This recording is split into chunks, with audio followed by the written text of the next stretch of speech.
श्री सत्यनारायण भगवान की व्रत कथा।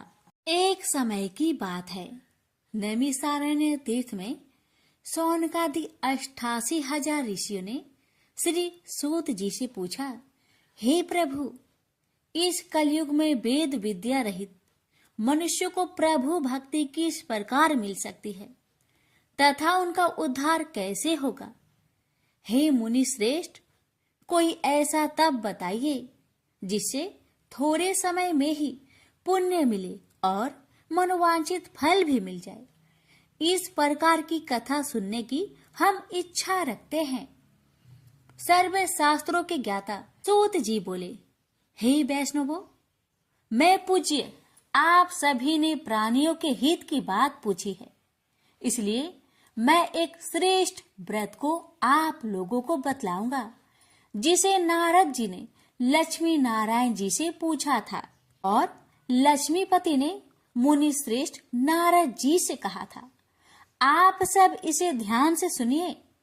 एक समय की बात है, योगीराज नारद जी दूसरों के हित की इच्छा लिए अनेकों लोकों में घूमते हुए मृत्यु लोक में आ पहुंचे। यहाँ उन्होंने अनेक योनियों में जन्मे प्राय सभी मनुष्यों को अपने कर्मों द्वारा अनेकों दुख से पीड़ित देखा। उनका दुख देख नारद जी सोचने लगे कि कैसा यत्न किया जाए जिसके करने से निश्चित रूप से मानव के दुखों का अंत हो जाए। इसी विचार पर मनन करते हुए वह विष्णु लोक में गए।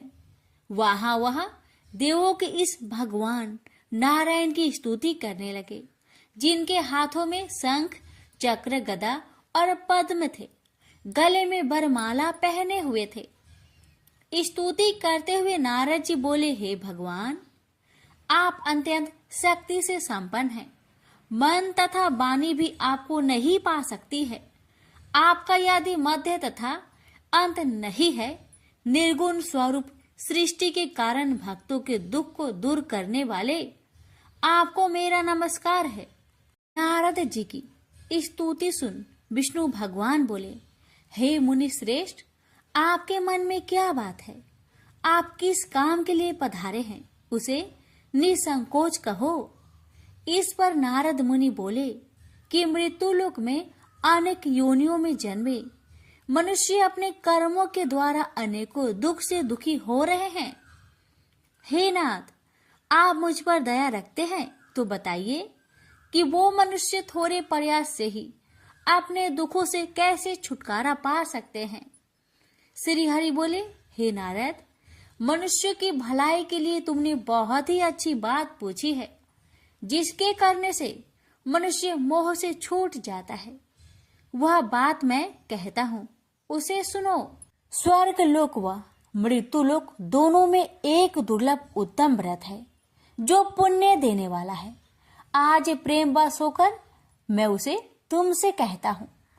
श्री सत्यनारायण भगवान का यह व्रत अच्छी तरह विधान पूर्वक करके मनुष्य तुरंत ही यहाँ सुख भोग कर मरने पर मोक्ष पाता है।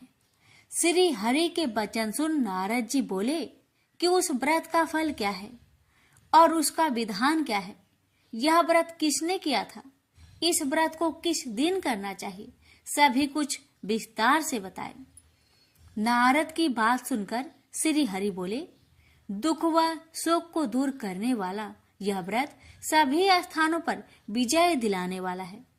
मानव को भक्ति व श्रद्धा के साथ शाम को श्री सत्यनारायण की पूजा धर्म में परायण होकर ब्राह्मणों व बंधुओं के साथ करनी चाहिए। भक्ति भाव से ही नैवेद्य केले का फल, घी, दूध और गेहूं का आटा सवाया ले। गेहूं के स्थान पर साठी का आटा, शक्कर तथा गुड़ लेकर वह सभी भक्षण योग्य पदार्थों को मिलाकर भगवान का भोग लगाए। ब्राह्मणों सहित बंधु बांधवों को भी भोजन कराए। उसके बाद स्वयं भोजन करे और भजन कीर्तन के साथ भगवान की भक्ति में लीन हो जाए। इस तरह से सत्यनारायण भगवान का यह व्रत करने पर मनुष्य की सारी इच्छाएं निश्चित रूप से ही पूरी होती है। इस कली काल अर्थात कलयुग में मृत्यु लोक में मोक्ष का यही एक सरल उपाय है। इति श्री सत्यनारायण व्रत कथा प्रथम अध्याय संपूर्ण। श्रीमन नारायणे नारायणे नारायण, भज मन नारायणे नारायणे नारायण। श्री सत्यनारायण भगवान की जय। सूत जी बोले, हे ऋषियों, जिसने पहले समय में इस व्रत को किया था उसका इतिहास कहता हूँ, ध्यान से सुनो। सुंदर काशीपुरी नगरी में एक अत्यंत निर्धन ब्राह्मण रहता था। भूख प्यास से परेशान हुआ धरती पर घूमता रहता था। ब्राह्मणों से प्रेम करने वाले भगवान ने एक दिन ब्राह्मण का भेष धारण कर उसके पास जाकर पूछा, हे ब्रीप, नित्य दुखी होकर तुम पृथ्वी पर क्यों घूमते हो? दीन ब्राह्मण बोला, मैं निर्धन ब्राह्मण हूँ, भिक्षा के लिए धरती पर घूमता हूँ। हे भगवान, यदि आप इसका कोई उपाय जानते हो तो बताइए। वृद्ध ब्राह्मण कहता है कि सत्यनारायण भगवान मनोवांछित फल देने वाले हैं, इसलिए तुम उनका पूजन करो। इसे करने से मनुष्य सभी दुखों से मुक्त हो जाता है। वृद्ध ब्राह्मण बनकर आए सत्यनारायण भगवान उस निर्धन ब्राह्मण को व्रत का सारा विधान बताकर अंतर्ध्यान हो गए। मन ही मन सोचने लगा कि जिस व्रत को वृद्ध ब्राह्मण करने को कह गया है मैं उसे जरूर करूंगा। यह निश्चय करने के बाद उसे रात में नींद नहीं आई। वह सवेरे उठकर सत्यनारायण भगवान के व्रत का निश्चय कर भिक्षा के लिए चला गया। उस दिन निर्धन ब्राह्मण को भिक्षा में बहुत धन मिला, जिससे उसने बंधु बांधवों के साथ मिलकर श्री सत्यनारायण भगवान का व्रत संपन्न किया। भगवान सत्यनारायण का व्रत संपन्न करने के बाद वह निर्धन ब्राह्मण सभी दुखों से छूट गया और अनेक प्रकार की संपत्तियों से युक्त हो गया। उसी समय से यह ब्राह्मण हर माह इस व्रत को करने लगा। इस तरह से सत्यनारायण भगवान के व्रत को जो भी मनुष्य करेगा वह सभी प्रकार के पापों से छूटकर मोक्ष को प्राप्त होगा। जो मनुष्य इस व्रत को करेगा वह भी सभी दुखों से मुक्त हो जाएगा। सूत जी बोले कि इस तरह से नारद जी से नारायण जी का कहा हुआ श्री सत्यनारायण व्रत को मैंने तुमसे कहा। हे ब्रीपो, मैं अब और क्या कहूँ? ऋषि बोले, हे मुनिवर, संसार में उस ब्रीप से सुनकर और किस किस ने इस व्रत को किया, हम सब इस बात को सुनना चाहते हैं। इसके लिए हमारे मन में श्रद्धा का भाव है। सूत जी बोले, हे मुनियों, जिसने इस व्रत को किया है वह सब सुनो। एक समय वही ब्रीप धन व ऐश्वर्य के अनुसार अपने बंधु बांधवों के साथ इस व्रत को करने को तैयार हुआ। उसी समय एक लकड़ी बेचने वाला बूढ़ा आदमी आया और लकड़ियां बाहर रखकर अंदर ब्राह्मण के घर में गया। प्यास से दुखी वह लकड़हारा उनको व्रत करते देख ब्रीप को नमस्कार कर पूछने लगा कि आप यह क्या कर रहे हैं तथा इसे करने से क्या फल मिलेगा, कृपया मुझे भी बताइए। ब्राह्मण ने कहा कि सब मनोकामनाओं को पूरा करने वाला यह सत्यनारायण भगवान का व्रत है। इनकी कृपा से ही मेरे घर में धान्य धान्य आदि की वृद्धि हुई है। ब्रीप से सत्यनारायण व्रत के कथा के बारे में जानकर लकड़हारा बहुत प्रसन्न हुआ। चरणामृत लेकर वह प्रसाद खाने के बाद वह अपने घर गया। लकड़हारे ने अपने मन में संकल्प किया कि आज लकड़ी बेचने से जो धन मिलेगा उसी से श्री सत्यनारायण भगवान का उत्तम व्रत करूंगा। मन में इस विचार को ले बूढ़ा आदमी सिर पर लकड़ियां रख उस नगर में बेचने गया जहां धनी लोग ज्यादा रहते थे। उस नगर में उसे अपनी लकड़ियों का दाम पहले से 4 गुना अधिक मिलता है। बूढ़ा प्रसन्नता के साथ दाम लेकर केले, शक्कर, घी, दूध, दही और गेहूं का आटा ले और सत्यनारायण भगवान की व्रत की अन्य सामग्रियां लेकर अपने घर गया। वहां उसने अपने बंधु बांधवों को बुलाकर विधि विधान से सत्यनारायण भगवान का पूजन और व्रत किया। इस व्रत के प्रभाव से वह बूढ़ा लकड़हारा धन पुत्र आदि से युक्त होकर संसार के समस्त सुख भोग अंत काल में बैकुंठ धाम को चला गया। इति श्री सत्यनारायण व्रत कथा 2 अध्याय संपूर्ण। श्रीमन नारायण नारायण नारायण भज मन नारायण नारायण नारायण। श्री सत्यनारायण भगवान की जय। पूत जी बोले, हे श्रेष्ठ मुनियों, अब आगे की कथा कहता हूँ। पहले समय में उल्का मुख नाम का एक बुद्धिमान राजा था। वह सत्य वक्ता और जितेंद्रिय था। प्रतिदिन देव स्थानों पर जाता और निर्धनों को धन देकर उनके कष्ट दूर करता था। उसकी पत्नी कमल के समान मुख वाली तथा सती साध्वी थी। भद्रशिला नदी के तट पर उन दोनों ने श्री सत्यनारायण भगवान का व्रत किया। उसी समय साधु नाम का एक वैश्य आया। उसके पास व्यापार करने के लिए बहुत सा धन भी था। राजा को व्रत करते देखकर वह विनय के साथ पूछने लगा, हे राजन, भक्ति भाव से पूर्ण होकर आप यह क्या कर रहे हैं? मैं सुनने की इच्छा रखता हूँ, तो आप मुझे बताए। राजा बोले, हे साधु, अपने बंधु बांधवों के साथ पुत्र आदि की प्राप्ति के लिए एक महाशक्तिमान श्री सत्यनारायण भगवान का व्रत व पूजन कर रहा हूँ। राजा के वचन सुन साधु आदर से बोला, हे राजन, मुझे इस व्रत का सारा विधान कहिए। आपके कथा अनुसार मैं भी इस व्रत को करूँगा। मेरी भी संतान नहीं है और इस व्रत को करने से निश्चित रूप से मुझे संतान की प्राप्ति होगी। राजा से व्रत का सारा विधान सुनकर व्यापार से निवृत्त हो वह अपने घर गया। साधु वैश्य ने अपनी पत्नी को संतान देने वाले इस व्रत का वर्णन कह सुनाया और कहा कि जब मेरी संतान होगी तब मैं इस व्रत को करूंगा। साधु ने इस तरह के वचन अपनी पत्नी लीलावती से कहे। एक दिन लीलावती पति के साथ आनंदित हो सांसारिक धर्म में प्रवृत्त होकर सत्यनारायण भगवान की कृपा से गर्भवती हो गई। 10वें महीने में उसके गर्भ से एक सुंदर कन्या ने जन्म लिया। दिनों दिन वह ऐसे बढ़ने लगी जैसे कि शुक्ला पक्ष का चंद्रमा बढ़ता है। माता पिता ने अपनी कन्या का नाम कलावती रखा। एक दिन लीलावती ने मीठे शब्दों में अपने पति को याद दिलाया कि आपने सत्यनारायण भगवान के जिस व्रत को करने का संकल्प किया था उसे करने का समय आ गया है। आप इस व्रत को करिए। साधु बोला कि हे प्रिय, इस व्रत को मैं उसके विवाह पर करूंगा। इस प्रकार अपनी पत्नी को अवशासन देकर वह नगर को चला गया। कलावती पिता के घर में रह वृद्धि को प्राप्त हो गई।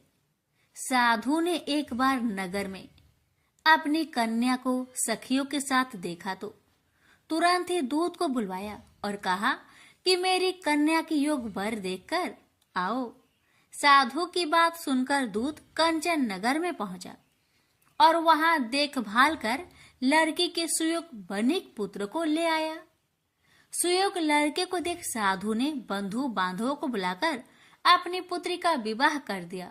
लेकिन दुर्भाग्य की बात ये कि साधु ने अभी भी श्री सत्यनारायण भगवान का व्रत नहीं किया। इस पर श्री भगवान क्रोधित हो गए और श्राप दिया कि साधु को अत्यधिक दुख मिले। अपने कार्य में कुशल साधु बनिया जमाई को लेकर समुद्र के पास स्थित होकर रत्नासारपुर नगर में गया। वहां जाकर दामाद ससुर दोनों मिलकर चंद्रकेतु राजा के नगर में व्यापार करने लगे। एक दिन भगवान सत्यनारायण की माया से एक चोर राजा का धन चुराकर भाग रहा था। उसने राजा के सिपाहियों को अपना पीछा करते देख चुराया हुआ धन वहां रख दिया जहां साधु अपने जामाई के साथ ठहरा हुआ था।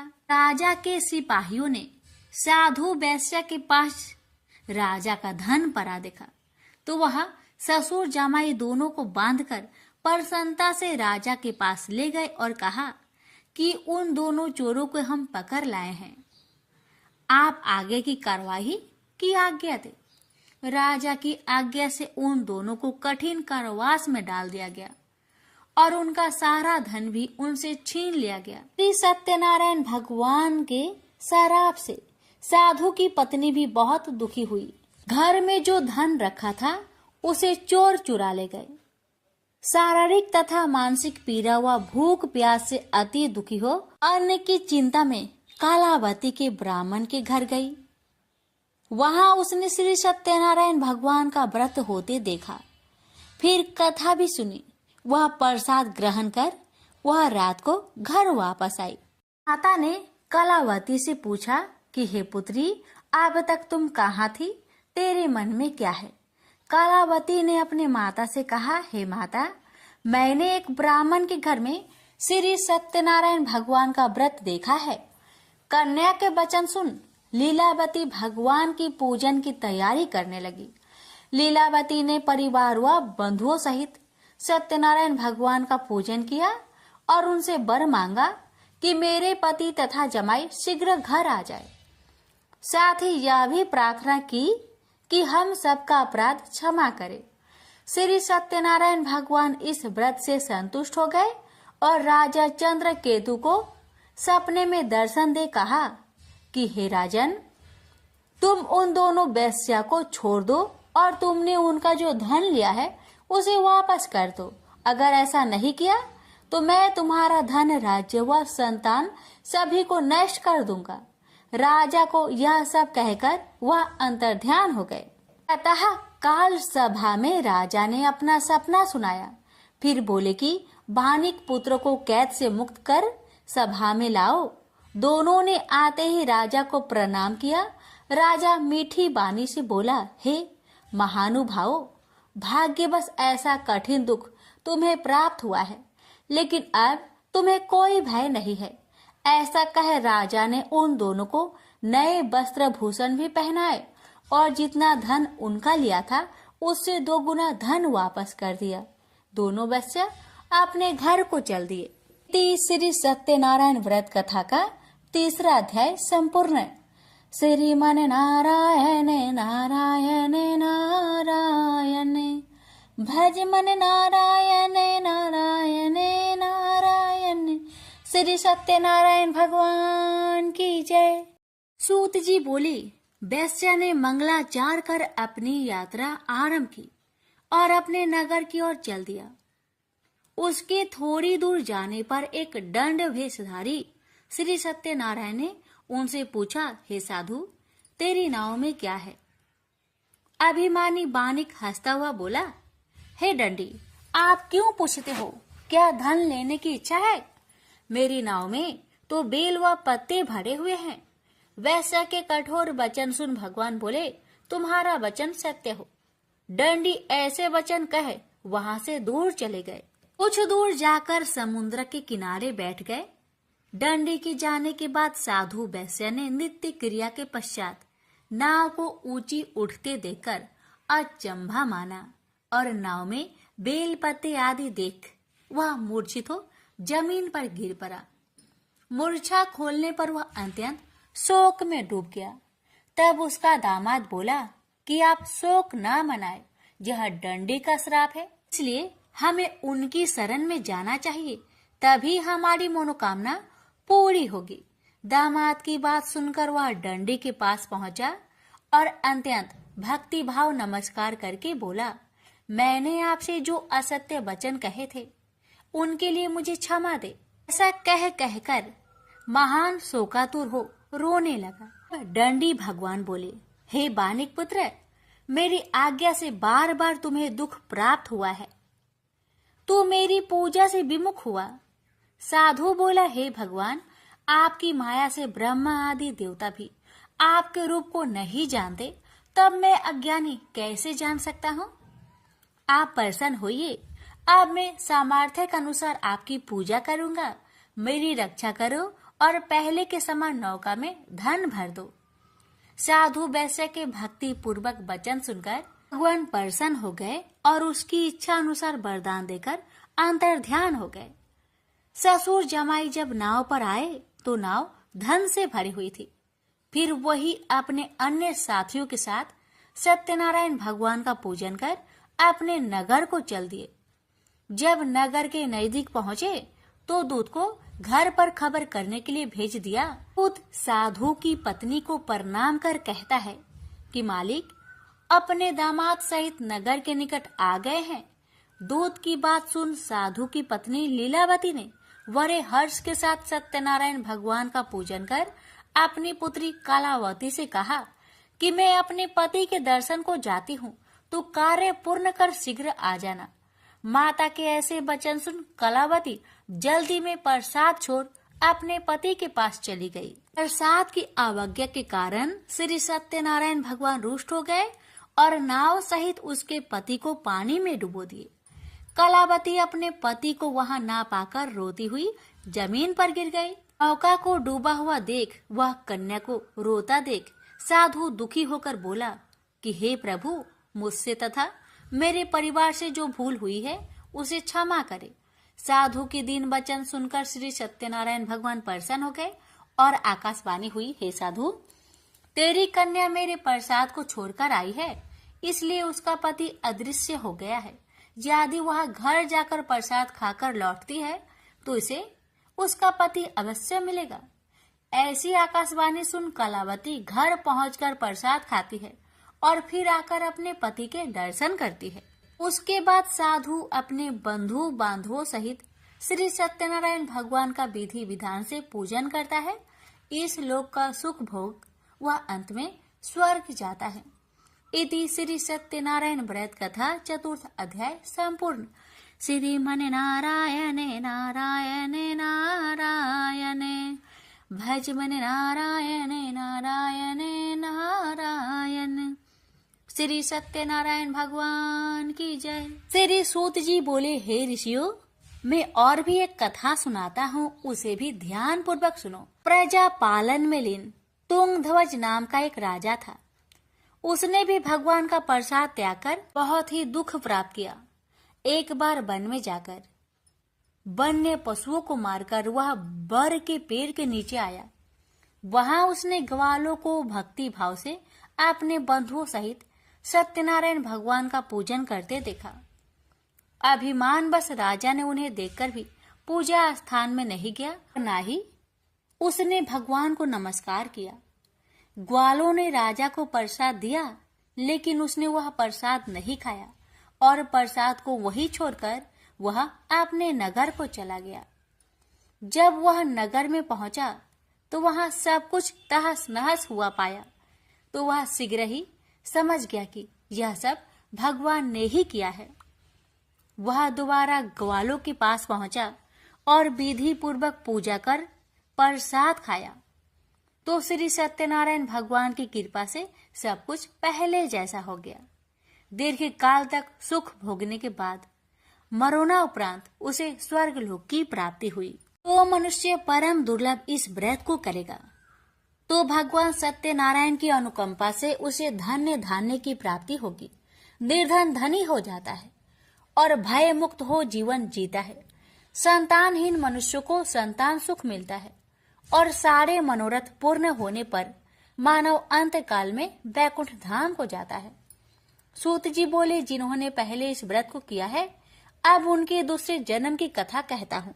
वृद्ध संतानंद ब्राह्मण ने सुदामा का जन्म लेकर मोक्ष की प्राप्ति की।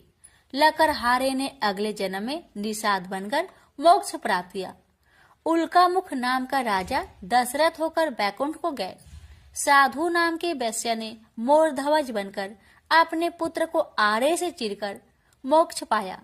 महाराज तुंगध्वज ने स्वयंभू होकर भगवान में भक्ति युक्त हो कर्म कर मोक्ष पाया। श्री सत्यनारायण व्रत कथा का 5वां अध्याय संपूर्ण हुआ। श्रीमन नारायण नारायण नारायण भज मन नारायण नारायण नारायण। श्री सत्यनारायण भगवान की जय।